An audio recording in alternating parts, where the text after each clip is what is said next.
और आइए अब देखते हैं खबरों को विस्तार से। अपना देश चमत्कारों से भरा पड़ा है। आए दिन कोई ना कोई चमत्कार देखने को मिल ही जाया करते हैं और हमेशा चमत्कारों पर आस्था भारी रहती है। ऐसा ही एक अनोखा मामला गुना के उदासी आश्रम में हुआ।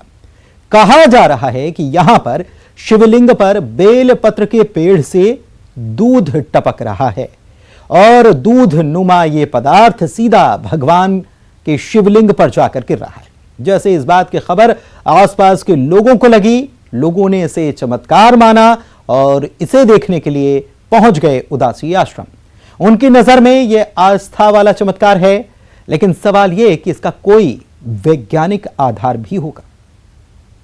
तो मंदिर के पुजारी को लगा किसी ने छत पर दूध चढ़ाया है, लेकिन जब पूछताछ की और खुद जाकर देखा तो हैरान रह गए, क्योंकि शिवलिंग के ठीक ऊपर जो बेल का पेड़ है उससे दूध टपक रहा था, जो बूंद बूंद सीधे शिवलिंग पर गिर रहा था। आज मेरी छोटी सिस्टर है निशा, वो दर्शन करने आई थी। बारिश चालू हो गई थी उस समय, तो उसने आवाज दी मुझे। मैंने पूछा दूध वगैरह चढ़ाया कि ऊपर किसी ने? ऊपर यहाँ से रोज जल टपकता था। और अंदर घर में पूछा, घर में भी किसी ने बोला कि कोई ने दूध वगैरह यहाँ पे किसी ने कोई नहीं चढ़ाया, नीचे ही चढ़ाते हैं अपन। फिर मैं ऊपर जाके देख कर आया तो वहां पे भी कुछ नहीं था, सिर्फ बारिश चालू थी। तो रोज यहाँ से अपना जल टपकता था। आज देख रहे थे तो दूध का जल अभिषेक हो रहा था महादेव। गुना के शिव मंदिर में हुए इस चमत्कार की खबर पल भर में जंगल की आग की तरह फैल गई। फिर तो देखते ही देखते उदासी आश्रम में इस चमत्कार का साक्षात दर्शन करने लोगों का हुजूम इकट्ठा हो गया। शिव मंदिर में हुए इस चमत्कार को देखकर हर कोई हैरान। विजय जोगी, न्यूज़ 18, गुना। कन्याकुमारी से कश्मीर तक निकाली जा रही राहुल गांधी की भारत जोड़ो यात्रा गुरुवार को केरल के कोची पहुंचेगी। यात्रा के स्वागत के लिए यहां पर स्वतंत्रता संग्राम सेनानियों के पोस्टर लगाए गए थे। इनमें विनायक दामोदर सावरकर का पोस्टर भी लगा था। कांग्रेसियों को जैसे ही इसकी भनक लगी, आनन फानन में उसके ऊपर गांधी जी का फोटो लगा दिया गया।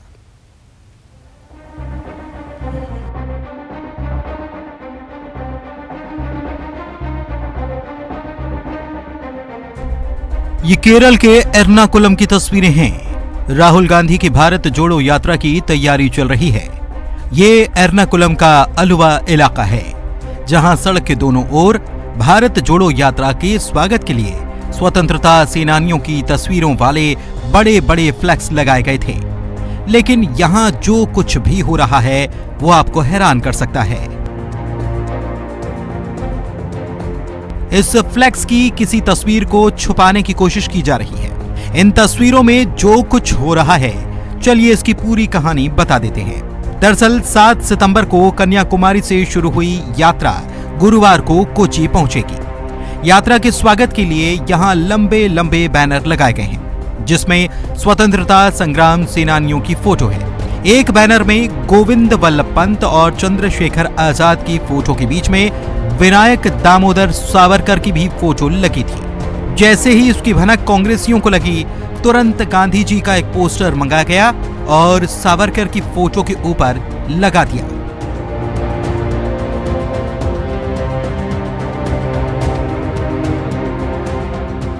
सोशल मीडिया पर इसके फोटो और वीडियो वायरल हो रहे हैं। अब कांग्रेस इसका ठीकरा उस एजेंसी पर फोड़ रही है जिसने ये फ्लैक्स तैयार किया। कहा जा रहा है कि उसने गूगल से स्वतंत्रता सेनानियों की तस्वीरें निकाली, जिसके बाद ऐसा हुआ। कांग्रेस की इस गलती की चर्चा इसीलिए क्योंकि 3 साल पहले दिल्ली के रामलीला मैदान पर कांग्रेस ने मोदी सरकार के खिलाफ भारत बचाओ रैली की थी। इस रैली में राहुल गांधी ने कहा था, मुझे कहते हैं कि सही बात बोलने के लिए माफी मांगू। भाइयों बहनों, मेरा नाम राहुल सावरकर नहीं, राहुल गांधी है। मैं सच्चाई के लिए कभी माफी नहीं मांगूंगा और न कोई कांग्रेस वाला कभी माफी मांगेगा। Bureau report, news 18। राजस्थान से होता हुआ एमपी पहुंचा लंपी वायरस केवल गायों पर कहर नहीं बरपा पा रहा, बल्कि मध्य प्रदेश की सियासत में भी ये वायरस जा पहुंचा है। एमपी में फिलहाल सियासत का नया अखाड़ा लंपी ही है, जहां लंपी वायरस के बहाने विपक्ष गौशालाओं में अव्यवस्था, गायों की बदतर हालत, सड़क दुर्घटना में गायों की होती मौत का जिक्र कर रहा है। वो भी क्यों ना, आखिर गाय प्रदेश ही नहीं देश का बड़ा सियासी मसला रहा है। हालांकि सरकार भी पीछे नहीं। जिस अंदाज में सरकार ने लोगों को कोरोना की फ्री वैक्सीन लगाई, उसी तरह गायों को फ्री वैक्सीन लगाने का ऐलान किया गया।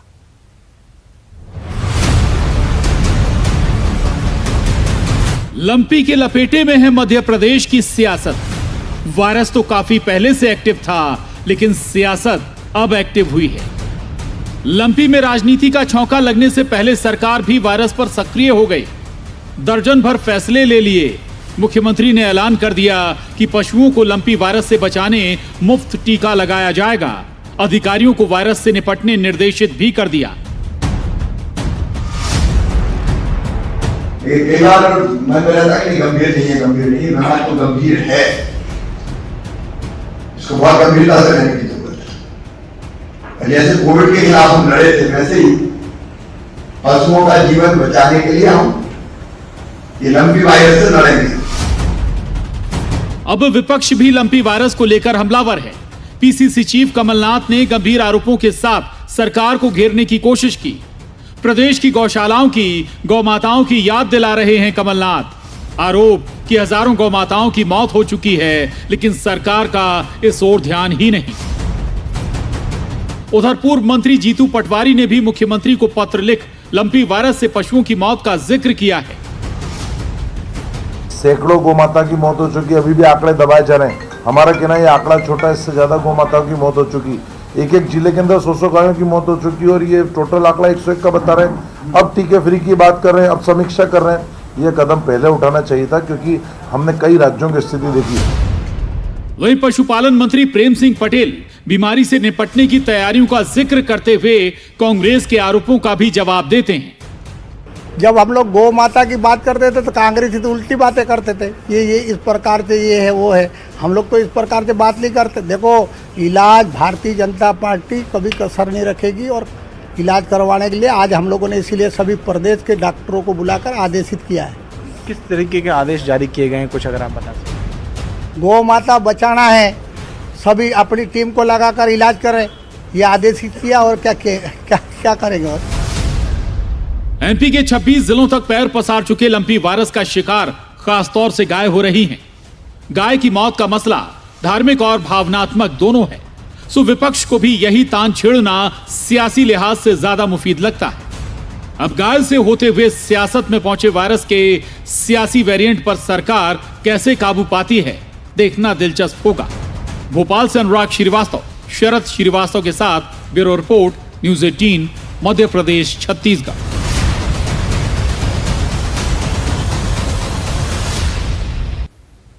चुनाव से पहले छत्तीसगढ़ की सियासत में आरक्षण की आंच सुलगने लगी है। साल 2012 में राज्य सरकार के आरक्षण बढ़ाने के फैसले को हाईकोर्ट ने असंवैधानिक माना है और तब बीजेपी की सरकार थी। इसके बाद बीजेपी छत्तीसगढ़ की कांग्रेस सरकार के खिलाफ मुखर हो गई है, क्योंकि अब कांग्रेस की सरकार है। लेकिन सरकार पूछ रही है, बीजेपी ने सत्ता में रहते हुए आरक्षण के लिए किया ही क्या।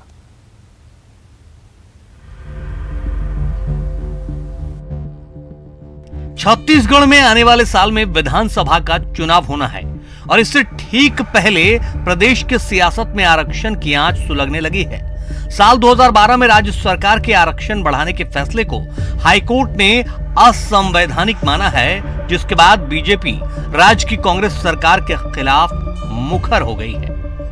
ऐसा क्यों लगता है कि सरकार के कारण ये केस जो है वो हार गए हैं? इसलिए हम कह रहे हैं कि हाईकोर्ट में मामला है। हाईकोर्ट हमारे छत्तीसगढ़ में है, छत्तीसगढ़ की ये सरकार है। इसको नहीं लगता था क्या कि कौन वकील रखना चाहिए, कैसे इस बात को हर हालत में यहाँ मने फतह करना है। इसके मन में अगर होता तो ये ठीक से वकीलों को रखते, चर्चा करते, उनसे बैठक करते, लेकिन इन्होंने नहीं किया। ऐसा लगता है जबकि भ्रष्टाचारियों को, इस पार्टी के बड़े बड़े बचाने के लिए बड़े बड़े वकील को, रोहतगी को, क्या क्या नाम है, बड़े बड़े वकील मनु सिंघवी और सारे लोगों को वहां लगा रखा है। बीजेपी के आदिवासी नेताओं का इल्जाम है कि राज्य सरकार ने जानबूझकर केस को हल्का किया है, जिसके चलते आदिवासियों का आरक्षण 32% से घटकर 20% हो गया है और इसे लेकर बीजेपी सरकार के खिलाफ आंदोलन करने की तैयारी में है। 2012 में सही होते तो 2022 में केस क्यों हार जाते?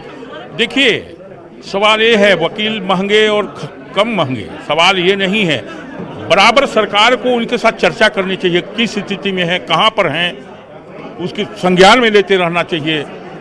खाली बड़े वकील लेकिन हम ये कह रहे हैं कि जिस दूसरे मुद्दे पर जो बड़े बड़े भारी खर्चीले वकील रखे गए हैं, वो जीतेंगे हारेंगे अलग बात है, लेकिन यहाँ पर उसको संज्ञान में लेते रहना चाहिए, नोटिस लेते रहना चाहिए कौन वकील उनके लड़ रहे हैं। सरकार ने ध्यान नहीं दिया। सरकार कह रही है कि इस पूरे मामले को लेकर वो सुप्रीम कोर्ट जाएगी, आप लोग क्या करेंगे?